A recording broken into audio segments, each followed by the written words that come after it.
kind of a hard act to follow. Here where the spirit of Thomas Jefferson sort of prevails, I'd like to paraphrase a letter that he sent around when he was Secretary of State to ministers and consuls around the world. There weren't very many at that time. And of course, the letter had to go by sailing ship. But it went something, and I wish I'd brought a copy of it, but it went something like this.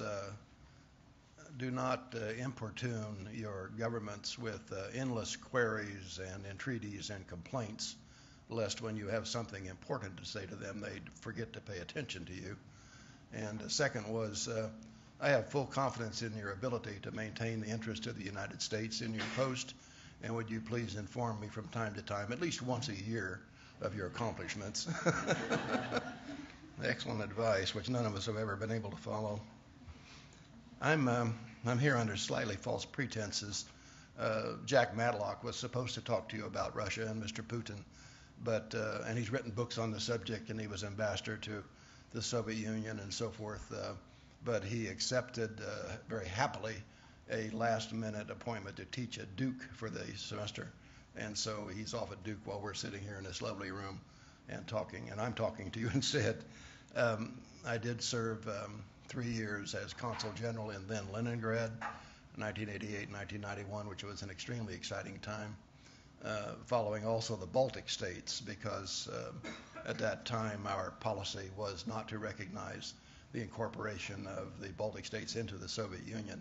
And so our ambassador was never allowed to visit the Baltic states from World War I period on through until the collapse of the Soviet Union. And so the Consul General was the one who went. So in essence, I was sort of a mini ambassador to the Baltic states at the same time I was Consul General in Leningrad. And then I'd been in Moscow before, back in the 70s for 3 years, and then I went back again in the 1990s as a deputy to Ambassador Pickering, one of our superstars, and served there from 1993 until 1996. So I do have some Russian experience, but not dealing directly with Mr. Putin as autocrat, democratically elected czar of all the Russias. But I'll say a few words about him nonetheless, because actually after the Berlin Wall came down and the two Germanys were united, the KGB posts in former Eastern Germany were dismantled, and Mr. Putin was ordered back to then Leningrad, which was his home city, and I was in Leningrad at that time as Consul General. And when I went around about 1989, 1990 to enroll my daughter as a student at Leningrad University, the rector of the university said, okay, fine, you'll have to pay a little fee, no problem. Go down and talk to the acting director of the Inotdel, the Department for Foreigners, for foreign students of the university, usually headed by a KGB person, by the way, all around the Soviet Union. So I went down, and there was a nice young, plain-faced bureaucrat there. You can imagine the end of the story already. And we enrolled my daughter. It was no problem at all.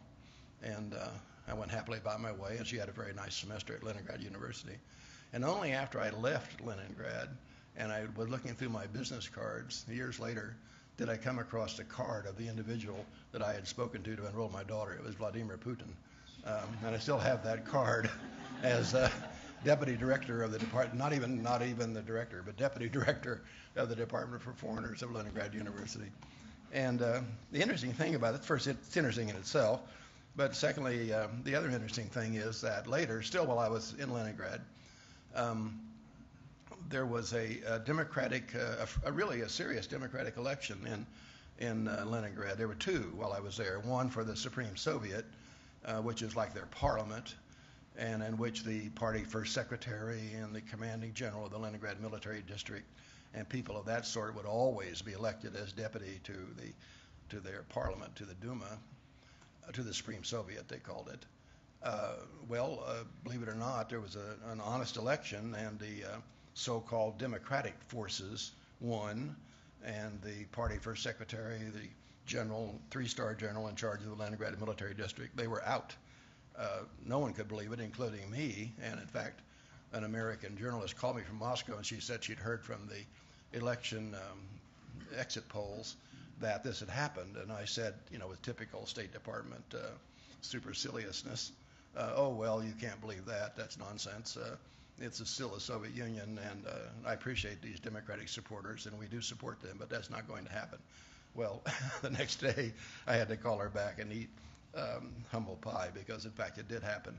So there was a democratically elected mayor shortly after that in the city Soviet, the city assembly, and the mayor, a very nice man named Sobchak, decided to bring Mr. Putin on board from his position over at the university as his advisor on foreign economic affairs.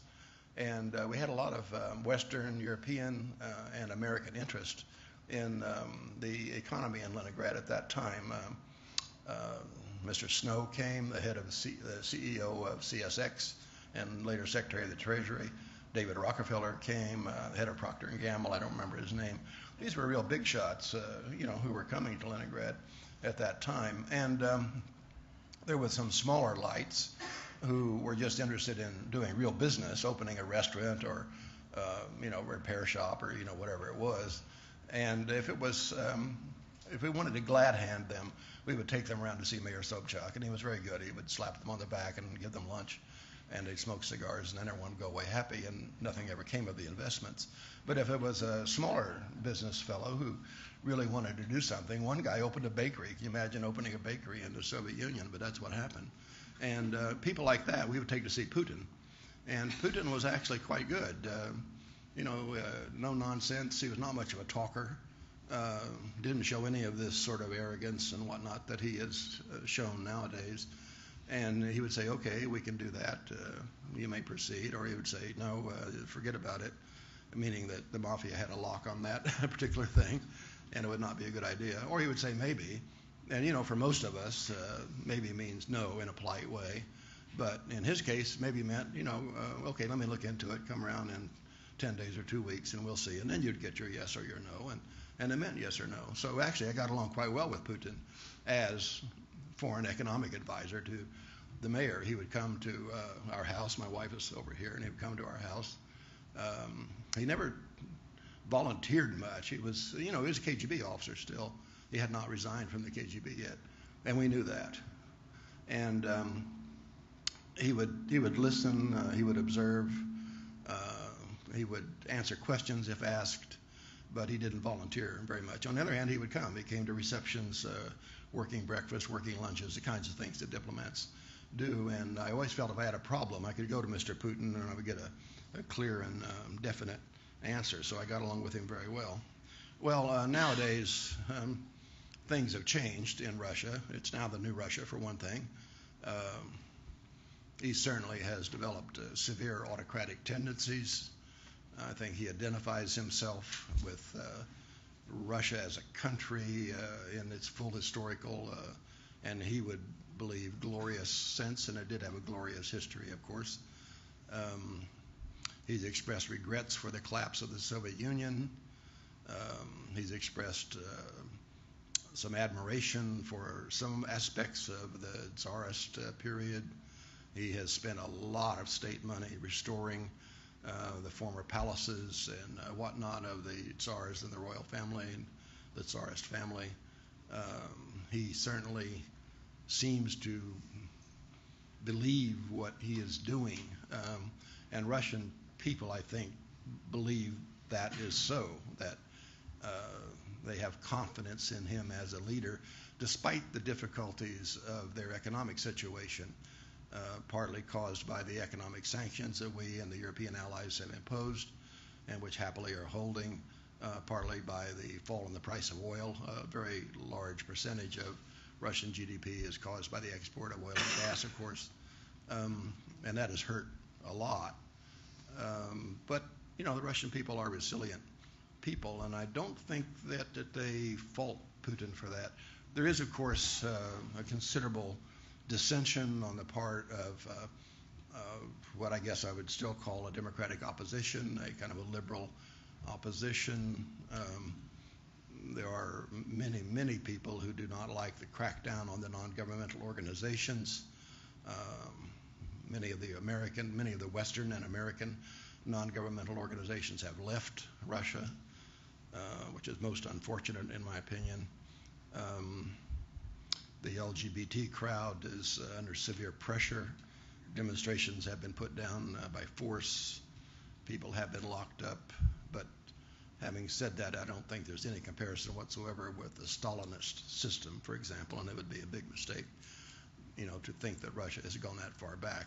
In Russia, despite some control of the media, increased governmental control of the media, you can still use the internet, you can still read foreign publications, you can still get a passport and travel abroad. None of those things were possible, of course, in the old Soviet Union. Well, there was no internet, of course, but you know what I mean. On foreign affairs, certainly the seizure of the Crimea was an extremely popular move with Russians and an extremely unpopular move with Western Europeans and even Eastern Europeans, because they worried about what this might mean, that is the former states of the Warsaw Treaty Organization. But it was very popular with Russians. I mentioned the democratic opposition in Leningrad, and my people and I were in quite close contact with them. And I remember talking to them about the Baltic states. After all, Estonia is only less than 100 kilometers from Leningrad. And of course, Latvia and Lithuania just a little further down the road.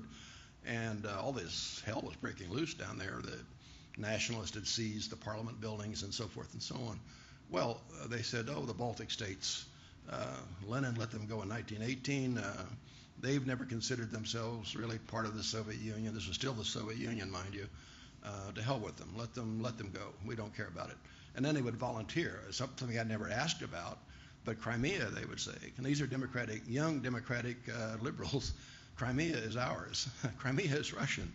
And I think Russians in general really resented the fact that Mr. Khrushchev had, in a way, given away Crimea to Ukraine at a time when it meant nothing. It was the 300th anniversary of a kind of a mythical treaty of sorts between Muscovite Russia and the Cossacks in Ukraine. This treaty has never been written down anywhere, sort of a verbal thing. On the 300th anniversary of it, he ceremonially handed over, I don't know what you'd call it, suzerainty, I guess, from Russia to Ukraine for the Crimea. Well, Russians really resented that, and so the move by Putin to regain the Ukraine for Russia, in this case by deploying these soldiers in without insignia and so forth, and causing ethnic Russians to support them in Ukraine. That was a very popular move, and it remains a very popular move. Perhaps the initial foray into eastern Ukraine was similarly received, but I think the bloom is off that particular lily because the shooting down of the aircraft, body bags beginning to come back. The seizure of Crimea was virtually bloodless. Certainly the activities of Russia in eastern Ukraine have not been bloodless, and blood continues to be shed there. So that is maybe less popular, and you may notice that there's been a lot less said about it recently in the media, including in Western media, because a lot less is happening. Russian forces are still there. Russian forces remain in larger numbers deployed on the Russian side of the border, but there has been a ceasefire. It has held relatively well, and there have been, beyond ceasefire negotiations, there have been some negotiations on working out some kind of compromise arrangements which would cover eastern Ukraine. So we'll see how that develops. What I'd like to talk about really, because I'm not actually an au courant expert on Russia today, is my experience dealing with autocrats of a different color. And I've had a lot of experience with that, going back to Azerbaijan, 1992-93. I was the first American ambassador in Azerbaijan, and there was a military coup there which brought in a nationalist leader. He proved, and his government proved, incapable of governing satisfactorily in the midst of incredible pressures, admittedly, despite our support or some degree, our lack of support. I'll get into that later. And he was replaced by an ethnic Azeri who had been very high up in the hierarchy in the former Soviet Union, Gaidar Aliyev. Gaidar Aliyev is a former first secretary of the Communist Party of Azerbaijan, former KGB general, and former member of the Politburo in the Soviet Union. A very strong character. He died a few years ago, and his son is currently ruling Azerbaijan today. But I dealt with him extensively during the last year or so that I was actually in Azerbaijan. He was someone that you could talk to. He was certainly an autocrat. He put people in jail. I was able to help get some of them out. You could go and talk to him. He would listen.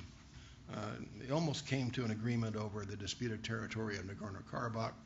It's geographically located in Azerbaijan, but the majority of the population was ethnic Armenian, and there was fighting. The ethnic Azeri who did live there were driven out, and it has remained a source of tension ever since. But there were talks hosted by the United States, bringing together leaders of Armenia and Azerbaijan in Key West, Florida. It almost was able to reach agreement and resolve that festering issue, but in the end, neither the Armenian leadership nor Mr. Aliyev, the Azeri leadership, was actually able to go so far as to reach an agreement. So it remains an unsettled problem to this day. I won't talk a lot about Serbia or Montenegro, where I spent 3 years working with Slobodan Milosevic. Ambassador Beecroft is going to handle that, and if you have questions later involving my role with all that went on at that time, I'd be happy to answer. We didn't have an ambassador there for maybe 5 or 6 years. We had someone called Chief of Mission, looked like a duck, talked like a duck, walked like a duck, and got to live in the duck's residence and drive the duck's car. And got the duck's pay. So that's what I did for 3 years, and I left on the day the war started. So it was a kind of an interesting period, to put it mildly. And if ever there was an autocrat, it was Milosevic. But he was kind of a strange autocrat. I mean, I saw him, I suppose, once a week, for 3 years. Spoke perfect English. Used to really love to swear in English. I mean, he was excellent at American swear words. And he would sometimes ask you if that was the correct swear word to use in a given situation. And I was 3 years in the Marine Corps, and so I am an expert on that. And I would say, well, yes, but, it has this nuance and so on. So we had a lot of discussions about that. In fact, I remember he didn't like, at the end I'm going to talk about things that characterize all of these petty despots and whatnot. And one thing is that they don't like to be criticized. And I remember I had a discussion once with Milosevic in which the subject came up of eggs, if you can believe that. And he said, you talk about how well you're doing in Sarajevo and everything. It was after the Dayton Accords, and the United Nations forces and so forth were active, and Ambassador Bob was active in Sarajevo. And he said, eggs cost more in Sarajevo than they do in Belgrade. And I said, oh, is that true, Mr. President? What do they cost in Sarajevo? I'm making up these numbers now. I don't remember the exact numbers. You sell them by the egg in that part of the world. And he said, well, they're 10 cents in Sarajevo. And I said, well, Mr. President, they cost more than that here in Belgrade.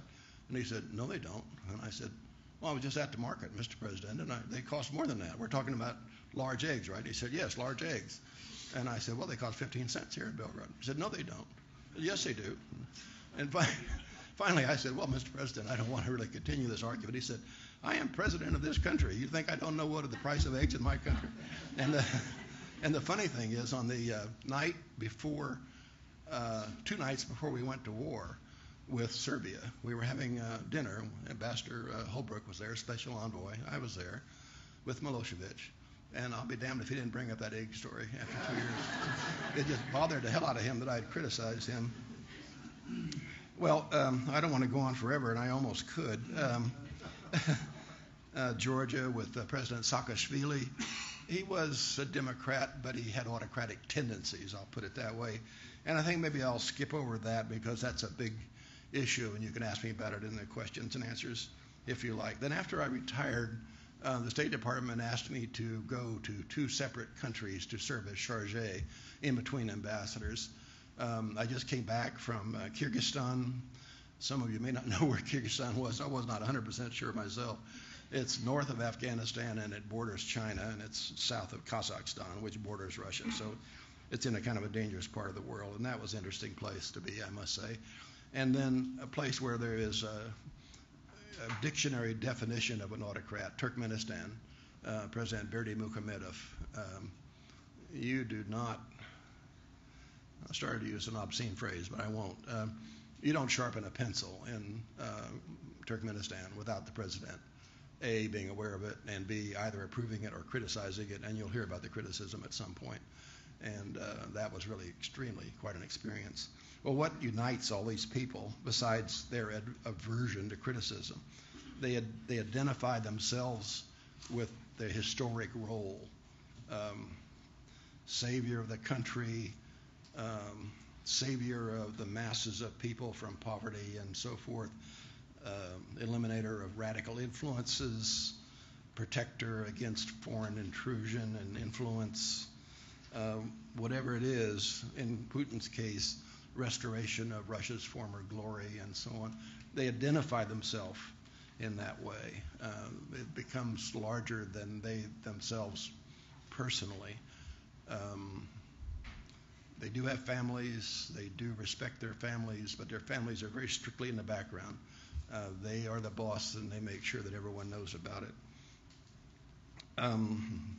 That's combined then with their sense of ego. Ego and a combination of historical role in their societies. It's truly amazing, actually. They have overweening self-confidence. They don't tolerate rivals. In Milosevic's case, rivals have actually been killed, probably true in other cases as well. They can be ruthless and cold-blooded, and it is not always easy to deal with them, quite frankly, but part of what we do. So young people out there, I really encourage you to go for the Foreign Service. I've enjoyed every minute of it. In fact, I can't quite give it up. Here I am, 78 years old and still doing it. So it's a great life. Take the test and see if you would like it. Thank you.